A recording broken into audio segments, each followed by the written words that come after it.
All right, it's now time to talk about how to play the song with the band. Let's say that you can now play the song with the jam track pretty confidently and you're ready to play this out with other people. Now, if you have your own band or guys that you jam with, go ahead and take the music, let them listen to the song. You might even bring in the sheet music to show them what the chord changes are, because this is not as standard of a chord progression. This is an 8-bar blues. If you want to play at a jam session, which is a lot of instances where we actually get to play, whether it's a jam session or you're at a friend's 50th birthday party and they happen to have a band and you want to play with them, or someone whispers to the band leader that you play harmonica and they call your name out and you're not ready for it. I want to help prepare you for that situation. So let's take a look at that information on the top. It says key of E, A harmonic in second position. All they need to know is the key. They don't care what harmonic is in your hand. So you say key of E. What is the feel of the song? They need to know, is this a shuffle? Is it a swing? Is it a rumba? What's the feel of the song? This is a shuffle. So you just simply say shuffle. Now the form. We usually don't need to say something because the form commonly is 12-bar blues. But this is an 8-bar blues. So we need to tell them that it's an 8-bar blues and what type of 8-bar blues. There are different chord progressions within the 8-bar blues. You'll tell them key to the highway chord changes. Or you'll say it's like Key to the Highway. Famous song by Little Walter. If they have not heard of Key to the Highway, and this is a jam situation, then pick another song. If they're not familiar with this chord progression, then you're just asking for trouble. Then where does the band start? They need to know where they start within the progression, because they don't always start from the beginning of the progression. Sometimes they'll start from 4 measures in, commonly called from the 5. Or they might start from the turnaround. Or maybe you're going to start with a cool lick and then the band comes in. So they need to know that. Here's your speech.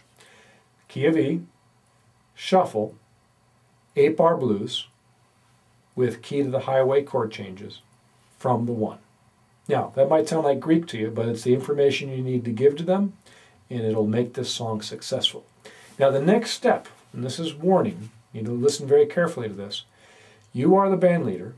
You are responsible for signaling and bringing the band in and bringing the band out when the song is coming to an end. Being that you're the most familiar with the song, you're the one responsible for starting and stopping it.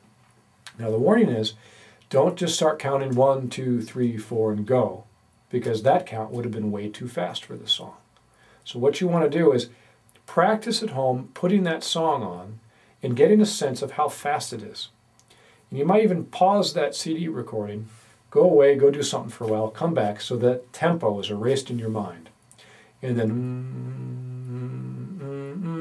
and hum that song in your mind. Start tapping your foot. Unpause that recording to see how close you came to that rhythm. If you count too fast, you're playing catch-up the whole time. The faster passages become faster and more challenging to deal with. The slower passages drag and just make the song not sound the way that you originally wanted the song to sound like. So here's how you count the band in. You go 1, skip, 2, skip, 1, 2, 3, 4. Now, the 1 skip, you don't actually say skip, you just go 1, 2, you're tapping your foot, 1, 2, 3, 4. That's just a warning. Basically, if the guitar player's tuning, gets his focus. The drummer's adjusting his throne, bass player's looking at a pretty girl, you're getting their attention. 1, 2, that's just an attention getter. The real count is the 1, 2, 3, 4. They might even play a little pickup before that 1 hits where you start. So here's how we count. 1, 2, 1, 2, 3, 4. And then everything's going just like the jam track.